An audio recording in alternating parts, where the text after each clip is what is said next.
Good morning, students. Let's get started with our new topic, that is ecology.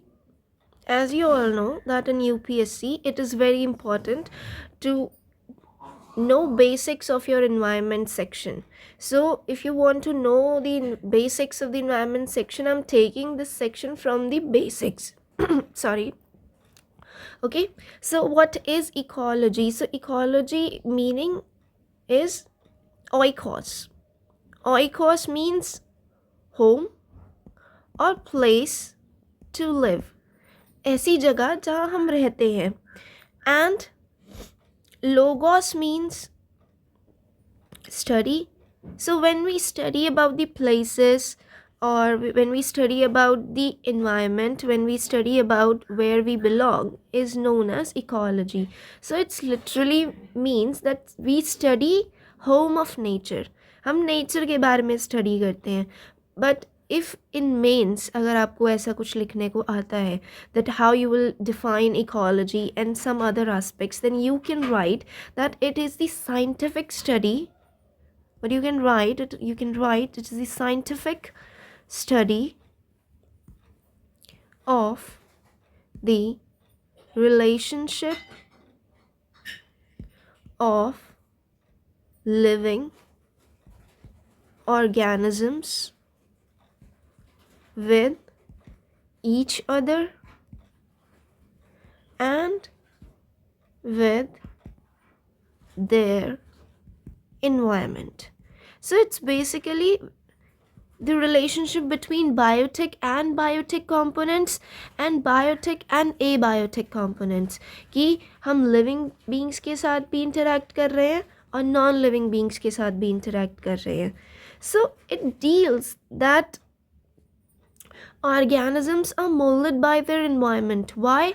जैसा environment होता है organism adapt करता है, and then वो जो भी environmental resources available होते हैं उनको utilize करता है, and that cycle goes on in the form of energy flow, in the form of mineral cycling and everything.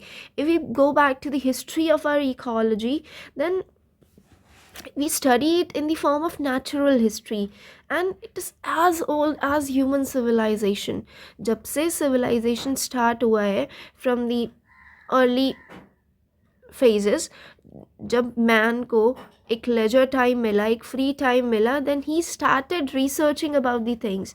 So in primitive societies like the old societies, every individual was required to have intimate knowledge of his environment. Why?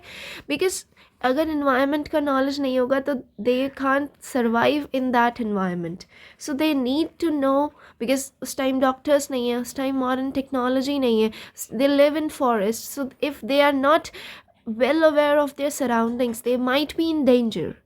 And in our ancient text also, there are so many things given, like in Indian treatise on medicine there is Chark Samhita, and surgical text is in Shushruta Samhita, which people during that period have a good understanding of plant and animal ecology. So these texts contain so many classifications, and even if we move to the western side, we talk about the Aristotle. He classified the animal kingdoms, in a physical basis. You have read those things in your school time, that Aristotle has classified the animal kingdom and everything. So what are the components of environment? So whatever is surrounding to us, whatever we see, is all a part of our environment. So it's the sum total of living and non-living components which influences our events, which influences our actions, जो हमें हर तरीके से influence करेगा. And all organisms from virus to man, they all are mandatorily dependent on other organisms. We are not the independent people. We need people, or we need others' support to survive. And this relationship and this interaction between organisms and in our environment is very complex. It comprises of both living and non-living. Living is biotic and non-living is abiotic. So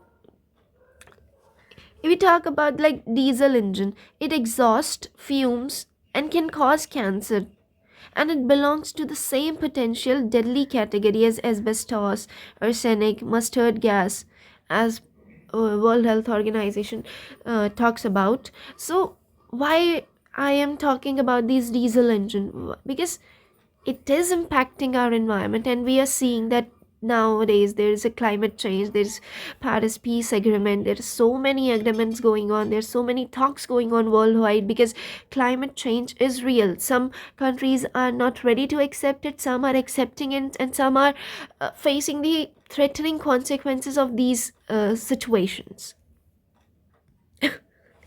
Sorry. Let's discuss our environment with the example of a fish. Let's talk in a bit detailed manner. So if we talk about the external environment of a fish, कि बाहरी environment में क्या है? So it comprises of abiotic component. And what is that abiotic component? Light, obviously, temperature. Aquatic animal है, right amount of temperature चाहिए. Water, we cannot forget that thing, water. And in water, what all other things are there? There is nutrients, oxygen, and other gases as well, plus organic matter. So all these things comprises of the external environment, which is of abiotic. Now let's talk about the biotic component. Externally biotic components में क्या क्या है आपका? You will have microscopic organisms, which is called plankton, which it assume as well as aquatic plants, and these planktons are also called as aquatic plants, which reside in aquatic environment, or can be the animals, or can be the decomposers. So it is all like your external environment. And in a similar way, we have the internal environment of a fish as well. So let's talk about the internal environment, what all it comprises of.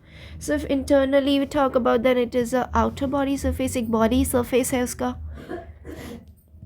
Then it is stable. अगर हम outer world से compare करें, temperature maintained रहता है, not absolutely constant, like injury, illness, excessive stress. These all things can affect the internal environment. For example, if marine fish, it's a very common example, and you have read this in multiple times in your school time, which is that if a marine fish is transferred to the fresh water, what will happen? It will not be able to survive. Why? Because marine fish consume the salty water, right? तो उसका जो metabolism होगा वो salty water में survive करने लायक होगा. But what will happen when it will get transferred to the fresh water? अब यहाँ क्या होगा? फिश का जो internal system है उसमें marine water का concentration high हो जाएगा, और फ्रेश वाटर में सॉल्ट का कंसंट्रेशन कम हो जाएगा. So what will happen? There is a mismatch, और इस वजह से क्या होगा कि वो सरवाइव नहीं कर पाएगी. So let's talk this in a bit detail. So what happened? The environment of a marine fish is adapted to survive in the high concentration of salted water.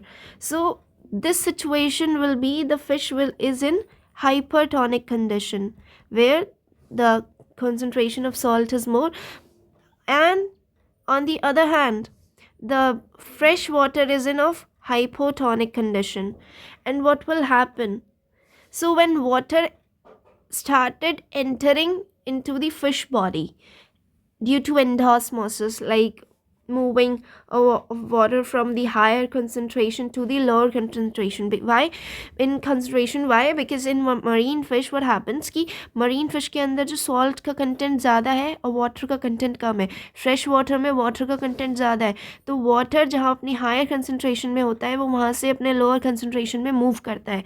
इसकी वजह से क्या होगा? cell enlarge होगा, fish swell up कर जाएगा, and the body will eventually burst, and there is no way that we can make that fish to survive. It's the only way that we just transfer that fish into its own environment. So how important the environment is, you can see from this example, that if we are transferring a marine fish into a fresh water, it's totally a disaster. Now let's talk about the levels of organizations in ecology. So, what are the levels of organizations? So first we talk about the individual. Like एक individual है, कोई भी organism जो एक individual living being है, जिसकी ability है कि वो एक्ट कर सकता है और फंक्शन कर सकता है independently. It can be plant, it can be animal, it can be bacterium, fungi, whatsoever. If it can act and function independently, its body is made up of organs, organelles, and many other parts, and they carry various functions. अगर ये सारी चीज़ें वो कर सकते हैं, then individual. And what is population? Population is a group of organisms. Second is your population after individual. It is group of organisms जो same species का होगा और एक defined area में reside करेगा. Population growth rate क्या है? It is the percentage variation between the number of individuals in a population at two different times, कि दो different times में population में कितना change आया. either वो grow करा या नहीं करा. positive है, that means it is growing. negative, that means it is declining. and main factors जो depend करता है कि population increase होगा या नहीं, it is a like birth, कि कितना और न्यू बर्थ हुआ, एंड इमिग्रेशन, कि कुछ बाहर से लोग अंदर आए या नहीं आए. एंड द मेन फैक्टर्स की पॉपुलेशन डिक्रीज होगा depends on immigration and death. So limiting factors can be both biotic and abiotic. Then comes the community. The third point in the level of organization is community. So community is when it's the most intense thing, like for example a grassland community dominated by grasses, जहाँ पे सिर्फ grasses होंगे, and it's quite obvious. And it can be two types, like major community, like large size well organized community होंगी, independent होंगी, sun's की energy पे it will be dependent on sun's energy, like tropical evergreen forest. And there is minor community. ये अपनी neighbouring communities जो आस पास की इनकी communities हैं उन पर डिपेंडेंट होते हैं. If we talk about the structure of a community, then it's the number of species and size of their population vary greatly. Size and population vary करेगा, and उसकी कई species हो सकते हैं, and it depends on so many factors that will structure the overall range of a community. So I'm not making a lecture in a very large format. I am doing this in a short video format. If you like it, just comment down below, and I am just coming up with the next part of the ecosystem in the next lecture. Till then, thank you.